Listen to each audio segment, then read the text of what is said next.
Okay. I am having a wonderful conversation with Dr. Rollo Dilworth in Philadelphia. He is going to be a guest conductor with the Santa Barbara Choral Society coming up on Saturday, March 28th. That's in about a week's time, and Sunday, March 29th at the Libero Theater. I'll give a little more detail in just a minute if Dr. Dilworth will bear with me. But it's going to be a very, very interesting program because along with the Choral Society and a wonderful program of Mozart and Yellow, Ola Yellow, wonderful composer, Norwegian, I think, composer. We have the whole second half, if I'm not mistaken, is going to be with Dr. Dilworth guest conducting. We're going to do a lot of his arrangements of spirituals. He's going to be also working with right there the San Marcos High School Chorus, and as I understand it, he's coming to Santa Barbara a couple days in advance, I presume, to do some workshops with the San Marcos High School Choir, and I presume that means that you won't be able to resist doing workshops with the adults of the Master Chorale, of the Choral Society. Excuse me, everybody, it's the Choral Society. Let me just do the prelims, and then we'll get started. Santa Barbara Choral Society, Saturday, March 28th at 8 o'clock, Sunday, March 29th at 3 o'clock in the afternoon at the historic Libero Theater in downtown Santa Barbara. Tickets are $14 to $44, so somewhere in there, somebody's, there's a ticket for everybody. And the telephone number for the Libero Theater box office in Santa Barbara, for those of you all over Southern California who are watching this little interview, area code 805 in Santa Barbara, 963-0761. Now, and then we'll ask Dr. Dilworth to explain his title. Wait till you hear this, folks. Dr. Rollo Dilworth is Professor of Choral Music Education and Choir, that's fine, of the Department of Music Education and Therapy. Now, that's very interesting, at Temple University's Boyer College of Music and Dance in Philadelphia. Let's start right there. Can you please tell me what you do? Yes, Dan. I am a full-time professor at Temple University here in Philadelphia at the Boyer College of Music and Dance. And I am specifically a professor of choral music education. So my specific duties include teaching future teachers how to be choral directors, grades K through 12 in particular. I'm also a choral director myself, and so as part of my teaching load, I have a community chorus. We call it the town and gown chorus, so to speak, because both students from the university as well as community members are allowed to join. And we are known as the Temple University Singing Owls. That's our mascot, community chorus. And in that particular capacity, I am director of the chorus, and I get to concertize with this group at least a couple of times a year. And I also work with graduate students who I mentor in their role as sort of an assistant conductor or a teaching assistant. And that keeps me very busy. Now, the other part of my title as chairman of music education and music therapy, I oversee the department in terms of faculty, both in music education, but also in music therapy. And we have a fantastic music education program in which we train young professionals, pre-service teachers, to go into the classrooms and gain certification in order to teach general music, chorus, band, orchestra, music technology, every type of course that you can imagine in a K through 12 setting. In the music therapy side, we have a wonderful faculty here that prepares and trains practitioners to do clinical work as music therapists. And therapists can operate in more of what we call sort of a psychotherapeutic role, or maybe even in sort of a medical kind of role. And so our music therapists may work in schools, they may work in prisons, they may work in hospitals. Depends on the type of treatment that they have been called upon to administer. There is certainly a similarity between both being a music educator and a music therapist. I think both professions really want to use music and the power of music to transform lives, to enhance the quality of life, either from a cultural standpoint or maybe even from a therapeutic standpoint, and or an educational standpoint or an entertainment standpoint. So it's a very wonderful profession, set of professions that I represent here at Temple University. Yes, and very, very needed. I can say I remember as a youth I did a little bit of music therapy at Cottage Hospital long before I had any idea the significance of music in the human condition, if you will. How music can really get to the deep side of people and really help people in a great and very meaningful way. That's the joy of our profession. Oh, Yeah. absolutely. Let me just dance a little bit about the program. We're going to see Joanne Wasserman is the artistic director and conductor of the Santa Barbara Choral Society. She'll be conducting Mozart Vespere Solenes de Confessore from 1780. I hope I pronounced that halfway adequately. And also this wonderful Ola Yellow piece, Dark Night of the Soul. Absolutely exquisite, gorgeous piece. And then Intoxicating, I see I've written down here. And then the second half of the program, the San Marcos High School chorus will be joining the choral society, and you set forth. And what are you going to do? Let me throw a couple of titles out. Okay. Here's what the second. Okay, we've got Mozart, we've got Yellow, intermission. Then we've got The Harvest, The Gift. How can I keep from singing? Shine the heavenly light, etc., etc., etc. It's going to be quite a shindig, isn't it?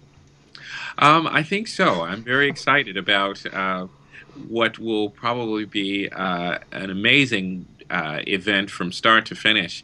But in particular, I think these pieces that are in the second half of the program will be quite a contrast from music of the classic period of Mozart, and even from more contemporary classical perspective by Mr. Ola Yelo. This music that I'm hoping to share is really connected and rooted in the African American spiritual and gospel style traditions, including the folk songs. The Gift to Be Free is an arrangement of the folk song Simple Gifts, the Shaker tune, really. And How Can I Keep from Singing, of course, is a hymn that's often attributed to Quaker tradition, although Reverend Lowry I don't think, was a Quaker himself. And so I even take folk music or songs from these traditions, from the Shaker traditions, and try to sort of reinterpret them through my own lens. And there's certainly a little bit of my personality and certainly a lot of bit of my cultural upbringing in all of these arrangements. Very, very nicely put. And by the way, for everybody who has interest and wants to pursue this a little bit further, on YouTube, zillions of performances. Dr. Dilworth is conducting all over the place, and the beautiful thing, especially in terms of this education, and by the way, your mission here is an educative one as well in Santa Barbara with the San Marcos High School Choir. Boy, I'm getting myself in trouble here with these high schools. But I guess the bottom line is the number of wonderful videos on YouTube, especially some of your workshops, and I'm very intrigued. You're going to do you're an expert at warm-ups, at all that good stuff that's going to help everybody sing better. How did you get involved anyway? And you're a composer, you're an arranger. I've read something or seen something where you discuss, at the age of 10, 9 or 10, your church choir or your elementary school choir, wanting to change a few things in the already written score. What's the story of that? Who got you started on that trail? Um, I've always had great music teachers. I had wonderful music teachers in elementary school. My elementary school music teacher was also my church choir director, and she had a a very full friend and colleague who became my piano teacher. So I was under their direction for many years, growing up the two of them. Wow. And I really was an inquisitive kid who wanted to sort of figure out, okay, sort of unlock puzzles, if you will. I've always liked puzzles. And for me, learning the music was a great puzzle, so to speak, but also tweaking the music and experimenting with it. Even as a young kid, I always was curious about what would this music sound like if I were to change one note or two notes, or if I left the melody the same and perhaps changed the harmonies underneath. And I was always a bit of a theory geek, if you will. I loved music theory growing up, and I still love it to this day. And I think that that's how I got into arranging, and then ultimately into composing. I Mm. wasn't always composing just for the What sake of happened? composing. It's always, I think, some sort of goal in mind. A college student, I was composing Yeah. and arranging, and as a teacher, I was composing and arranging music for my middle school chorus, and so it's always been a part of my DNA, so to speak. So you are a composer geek. Indeed. As you've confessed. And another thing I've noticed watching many of your workshops, you're a very animated conductor, very engaged, very engaging. And I know that the Choral Society has a real mission of outreach. This is why we're bringing in the San Marcos High School Chorus.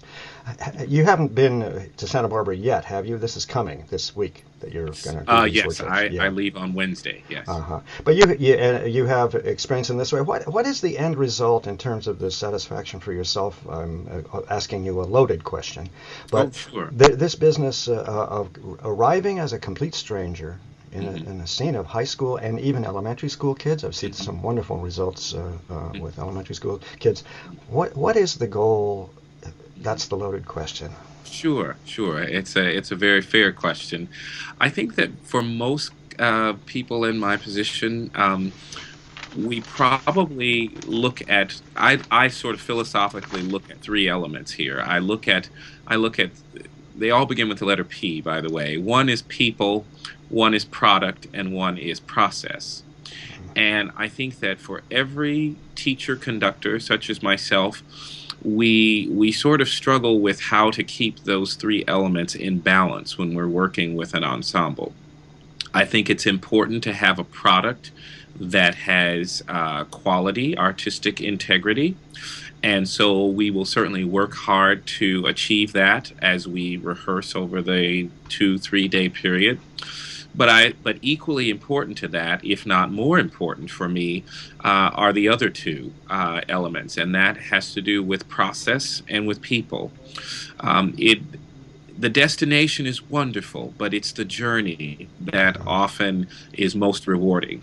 And I think that my major goal is to take the San Marcos Choir and the Santa Barbara Choral Society through a process by which they not only develop a deeper understanding of the music that they have been charged to communicate and to deliver, um, but also uh, provide a process by which they are able to develop their musicianship on a deeper level, perhaps develop their historical understanding of this type of music through what I hope to provide as what I consider to be a cultural immersion experience.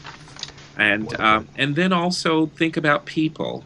First and foremost, we are people. We are human beings, and I want people to really come to understand the not only the roots of this music, but how this music in particular helped to sustain and transform the Mhm. lives of a people that were searching for hope, that were searching for justice, that were searching for freedom.